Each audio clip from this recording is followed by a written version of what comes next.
오늘 말씀이 굉장히 짧죠. 사도행전 8장 1절 말씀인데 제가 제목을 흔드심과 흩으심이라고 이렇게 지었습니다. 흔드심과 흩으심.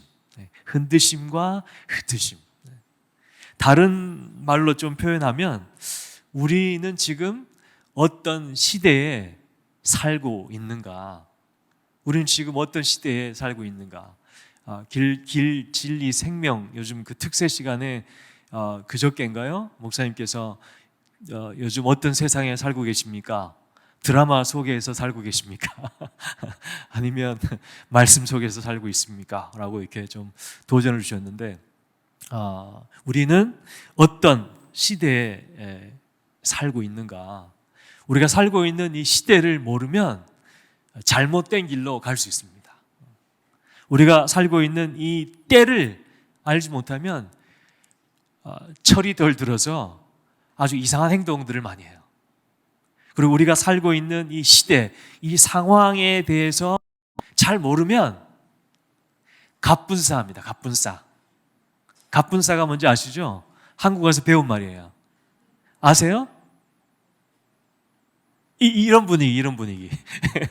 이렇게 물어봤는데 대답도 안 하고 계속 눈만 멀뚱멀뚱 저만 바라보는 이 갑자기 분위기 싸해지는 시대를 알지 못하면, 이 시대의 상황들을 알지 못하면 말하면 갑분싸, 행동하면 갑분싸, 무슨 일을 하면 갑분싸가 되는 거죠. 그래서 우리는 이 시대를 잘 알아야 될 줄 믿습니다. 오늘 말씀에 보면 예루살렘 교회에 어떤 많은 일들이 한 장이지만, 한 절이지만 이 한 절 속에 많은 사건들이 여기에서 일어난 것을 볼 수 있습니다. 보면 박해로 사울은 그가 죽임당함을 마땅히 여기더라. 그날에 예루살렘에 있는 교회에 큰 박해가 있어 사도 외에는 다 유대와 사마리아 모든 땅으로 흩어지니라. 여기에 스데반 집사님의 그 순교 사건이 있었고요. 또 이 사건을 연이어서 교회 안에 큰 핍박이 일어난 것을 볼 수 있고요. 또 하나는 이 핍박으로 인해서, 순교와 핍박으로 인해서 이 교회 안에 있는 성도들이 뿔뿔이 흩어지는 그 모습을 우리가 보게 됩니다. 이것만 보면 참 암담합니다. 이것만 보면 절망입니다. 이것만 보면 참 이 문제들 가운데서 벗어날 수 있는 길이 없을 것 같은 그런 안타까운 그런 모습을 보게 됩니다. 이 시대에 이때 이 사건을 가지고 아마 이 시대에 대한 이름을 정했다면 핍박의 시대, 순교의 시대, 흩어짐의 시대, 흔들림의 시대, 뭐 이렇게 이름을 지을 수 있겠죠. 선교지에서도 보면 항상은 아니지만 매우 많이 이런 그 어려운 일들이 있는 것을 봅니다. 28년의 선교 사역을 한번 이렇게 돌아보면 이렇게 바람 잘 날 없는 긴장과 갈등 속에서 그렇게 계속해서 지나왔던 것 같아요. 그래서 제가 안식년으로 와서 첫 한 2달 동안 한 거는 정말 굉장한 일을 했어요. 2달 동안 잠만 잔 거 있죠. 계속 먹고 자고. 근데 잠이 충분하지가 않아요. 계속 잠이 와요. 계속. 나중에 알고 봤더니 그 선교지에 있었던 여러 가지 일들 때문에 막 그냥 스트레스 쌓이고 고민하고 막 어떻게 될까 막 그런 것들 때문에 나름대로 이렇게 몸이 많이 피곤했나 봐요.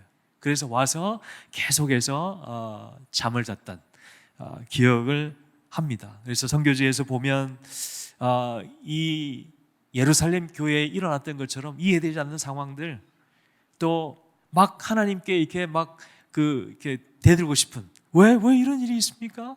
아니 왜 이렇게 하셔야 됩니까? 꼭 이렇게 하셔야만 됩니까?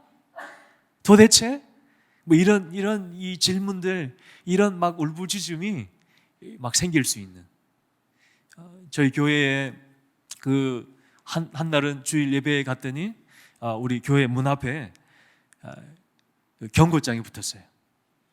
근데 그 주간에 터키에서 순교 사건이 있었는데 독일 선교사의 한 분과 현지인 지도자 두 분이 순교를 당하셨어요. 수요일 날. 그리고 주일 날 교회 갔는데 그 교회 우리 문 앞에 다음은 너희 차례다. 그래서 그걸 뜯어가지고 들어가서 그냥 오늘이 마지막 날인가? 예배를 딴 데서 드려야 되나? 오늘은 예배를 드리지 말아야 되나? 뭐 별의별 생각이 다 나는. 조그만한 그 아파트 방에서 예배를 드리는데 그날따라 계속해서 초인종이 울리는 거예요. 그 초인종 울릴 때마다 제가 담대하게 우리 집사람한테 여보 자기가 문 열어.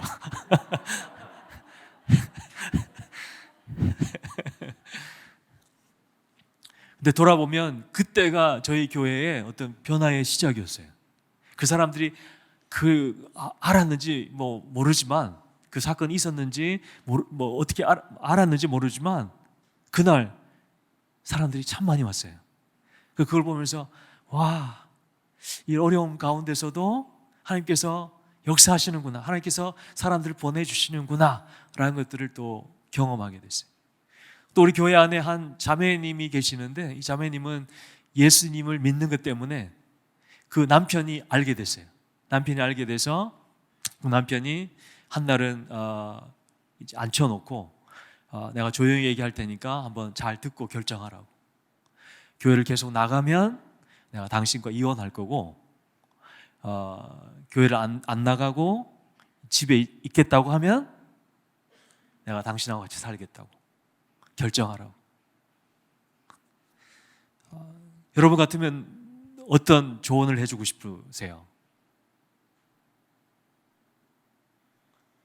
저한테 물어보지 않아서 제가 이렇게 조언할 수는 없었는데 그 자매가 그냥 이혼해버렸어요. 난 예수님을 포기할 수 없다고. 길이요, 진리요, 생명 대신 구원자 대신 그 예수님을 나는 포기할 수 없다. 그렇게 해서 그 자매가 우리 교회의 지금 지도자로, 그리고 제가 지금 한국에 저희들이 나와 있는데 6명이 현지인들이 지금 설교를 하고 있거든요. 주일날. 그 중에 한 사람으로 아주 사역을 잘 감당하고 있습니다. 알 수 없는 그런 상황, 이해할 수 없는 그런 상황, 현지인들의 고난이나 또 우리 교회나 저희들에게 있는 고난을 생각할 때마다 참 안타까운 마음이 저희들한테 있는 것을 보게 됩니다. 그렇지만 제가 사역하면서 배운 것은 하나님의 은혜와 사랑이 지금 나에게 있는 문제보다 더 크다. 내가 지금 당하고 있는 그 문제보다도, 내가 지금 직면하고 있는 그 어려움보다도 항상 하나님의 은혜는 더 크다. 그리고 내가 알지 못하지만 그 일이 왜 일어났는지, 왜 이때 일어났는지, 이 일 이후에 내가 무엇을 해야 되는지 알지 못하지만 제가 배운 것은 하나님의 뜻과 하나님의 그 뜻에 따라서 하나님의 인도하심이 더 분명하게 그 일들을 통해서, 그 문제들을 통해서, 그 상황들을 통해서 하나님의 일들이 계속해서 이루어지는 것을 제가 그것을 보면서 이 지나온 시간들을 보면서 배운 것 같아요. 그리고 담대하게 여러분들에게도 얘기할 수 있을 것 같습니다. 여러분들에게 있는 그 문제들, 직면하고 있는 그 어떤 문제들, 상황들, 그것보다 하나님은 더 크신 분이십니다. 하나님 그 위에 더 큰 파도로, 그 문제의 파도가 이만큼이면 은혜의 파도는 이만큼, 그것을 완전히 덮고 그것을 변화시키는 줄 믿습니다. 오늘 말씀에 보면 그냥 단순하게 우리 인간적인 눈으로 보면 그냥 핍박의 시대고 순교의 시대고 흩어짐의 시대라고 우리가 얘기할 수 있지만, 영적인 성령님의 관점에서 말씀을 우리가 이렇게 연결해서 서로 좀 볼 때 단순하게 핍박, 순교, 흩어짐, 어려움의 시대라고 얘기하면 안 될 것 같아요. 왜냐하면 사도행전 1장 8절, 8장 1절 말씀과 1장 8절 말씀이 서로 연결되어 있어요. 오직 성령이 너희에게 임하시면 너희가 권능을 받고 예루살렘과 온 유대와 사마리아와 땅끝까지 이르러 내 증인이 되게 될 것이다, 되게 하리라 라고 말씀해 주셨죠. 그리고 시간이 지나서 8장 1절에 보면 사람들이 어떤 이유들 때문에, 어떤 상황들 때문에 어쩔 수 없이 흩어질 수밖에 없는, 흩어져서 각 곳곳으로 뿔뿔이 갈 수밖에 없는 그런 상황으로 변화된 것을 보는데, 그 이후에 또 일들을 보면 그들이 간 곳에서 복음을 전하는 모습을 보게 됩니다. 그래서 오늘 이 8장 1절의 말씀은 단순히 일어난 사건만 보면 암담하지만 앞에 있는 예수님께서 하신 말씀, 성령께서 우리 인도하시는 그 말씀을 가지고 우리가 연결해서 볼 때는 말씀이 성취되는 시대, 하나님의 은혜가 드러나는 시대, 성령님이 역사하는 시대로 바뀌었다는 거죠. 곳곳에 흩어져서 복음을 전하는 것을 볼 때, 특별히 이방 민족들 가운데 복음이 증거되는 것을 볼 때 선교의 시대가 이때부터 시작됐다는 것을 우리는 알게 됩니다. 바울과 바나바를 따로 파송해서 그때부터 이방 선교가 시작된 걸로 우리는 또 알고 있습니다. 공식적으로는 그렇게 보이죠. 그렇지만 이 핍박의 시대, 순교의 시대, 흩어짐의 시대에 그들이 알았든지 몰랐든지 간에 그들이 간 곳에, 그들이 간 그 이방 땅 가운데, 이방 족속들 가운데 복음이 증거됨으로 해서 선교의 시대가 시작된 것을 우리가 보게 됩니다. 그리고 지금까지 이 일은, 이 선교의 시대는, 성령의 시대는 하나님의 말씀의 그 성취의 그 시작부터 지금까지 계속되고 있는 줄 믿습니다. 우리가 선교의 관점에서 볼 때도 이것은 흔들심과 흩으심의 시대입니다. 지금 세상을 보면 많은 난민들과 이주민들이 우리의 곁에 와 있기도 하고 또 다른 어떤 나라들, 다른 도시들 가운데 많이 모여 있는 것을 보게 됩니다. 그래서 지금은, 이전에는 믿는 사람들이 흩어져서 복음을 전했다면 이제는 우리가 들어가기도 쉽지 않은, 또 들어간다고 해도 복음을 전하기가 어려운, 교회를 세우고 그곳에서 뭔가 모임을 만들어 나가고 제자를 양육하는 것이 어려운 그 지역의, 그 나라의 사람들, 그 민족들이 흔들심과 흩으심 가운데 그들이 곳곳으로 퍼져 있는 것을 보게 됩니다. 그래서 저는 우리가 지금 흔들심과 흩으심의 그 시대에 살고 있다. 이 시대에 살고 있다는 것은 예루살렘 교회의 성도들이 선교에 동참했던 것처럼 우리들도 이 흔들심과 흩으심의 시간 가운데 어떤 모습이든지 간에 이 시대에 맞는 선교적인 삶, 하나님이 가장 관심 가져하시고 가장 사랑하시는 열방, 족속들이 주님께로 돌아오는, 길이요 진리요 생명 되신 그 주님께로 돌아오는 이 일 가운데 어떤 모양이든지 어떤 모습이든지 어디에 있든지 우리가 동참할 수 있는 그런 여러분들이 되시기를 바랍니다. 문제가 크면 클수록 하나님의 은혜는 더 큽니다. 우리의 상황이 어려우면 어려울수록 그 안에 하나님의 뜻과 하나님의 인도하심이 놀랍게 일어날 줄 믿습니다. 사람들을 보면 참 이렇게 재미있어요. 저는 제 자신을 봐도 참 재미있어요. 제가 어떻게 선교사가 됐을까? 아직까지도 제 친구들 중에서 의심하는 친구들이 많아요. 진짜 선교사 맞냐? 어디 갔다 온 거 아니냐? 왜 그랬을까요? 선교사가 될 것 같지 않은 사람이니까. 저가 쟤를 봐도, 제 자신을 봐도 정말 감사하다, 정말 놀랍다라는 생각이 들어요. 그리고 선교지 나갈 때 저는 좀 제 안에 실패, 이렇게 패배, 이렇게 시험 보면 떨어진다, 이런 믿음이 있었어요. 삼수해서 대학을 들어갔고 겨우 그러니까 시험에 대한 공포가 굉장히 많았어요. 그리고 이 시험 보면 떨어진다는 이 믿음이 저한테는 아주 굉장히 아주 이렇게 있었죠. 그리고 패배 의식이 있어, 실패 의식이 있어. 근데 선교지에 들어가서 회복이 됐어요. 언어가 너무 재밌는 거예요.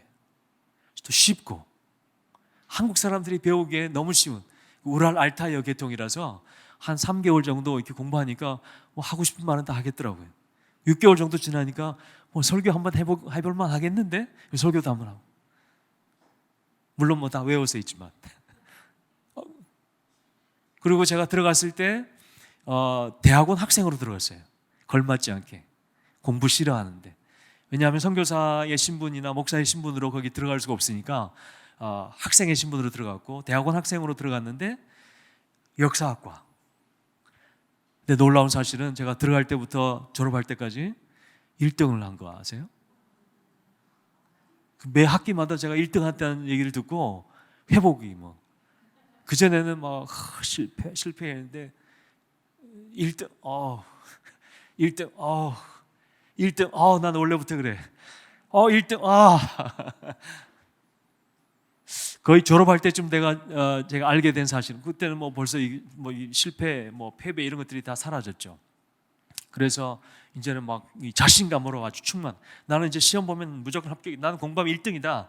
나는 이렇게. 나중에 알고 봤더니 대학원 학생이 저밖에 없더라고요. 조금 실망스럽기는 했어요. 조금 실망스럽기는 했어요. 근데 그래도 이미 회복된 뒤라서 괜찮았고, 그래도 웃을 일이 아니고요. 제가 한때는 또 텔레비전에도 나가서요. TV에도 출연해서 그 해에 학력고사 1등한 친구하고 유학생 중에서 공부 제일 잘하는 친구로 저를 두 명을 이렇게 텔레비전에, TV에서 이렇게 인터뷰를 했어요. 어떻게 이렇게 공부를 잘하세요? 제가 기억나는 것이 있어가지고 저는 수면은 충분히 취했고요.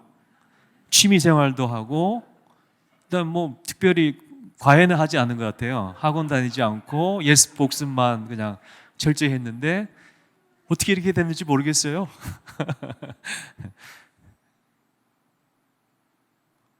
TV에서 제가 이렇게 아주 뻔뻔스럽게 특별한 건 없고요. 그냥 학교에서 하라는 대로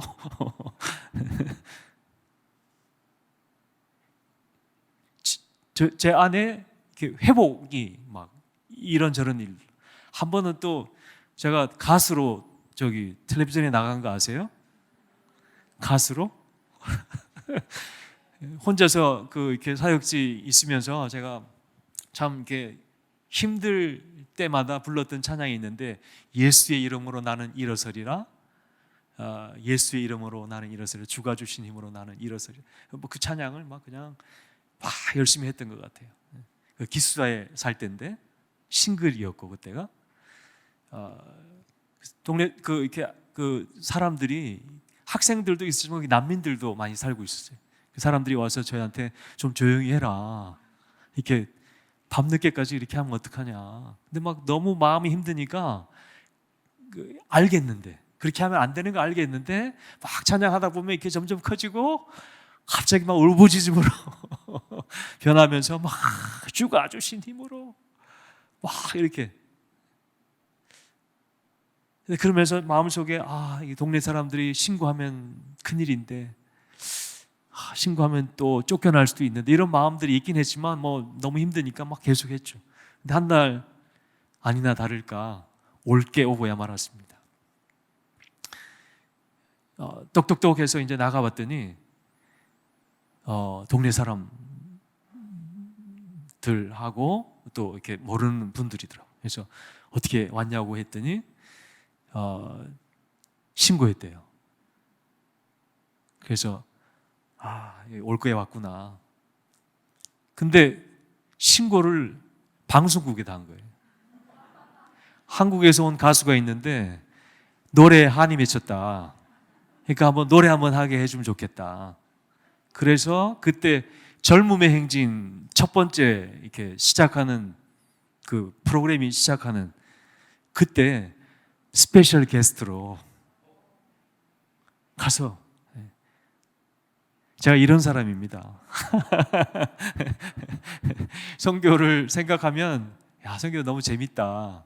선교는 회복이다. 선교는 그 민족을 위해서 제가 간 거지만 선교는 나를 위한 거다. 나를 위한 거다라는 생각을 참 그때 많이 했던 것 같아요. 그러니까 나를 변화시키신, 나의 상황들을 보시지 않고 나를 변화시키셔서 사용하시는 그 주님을 제가 거기서 경험하게 됐죠. 또한 만난 사람들을 보면 그 한 사람 한 사람마다 다 제 안에 거의 100% 처음 만나면 딱 드는 생각이 안 돼.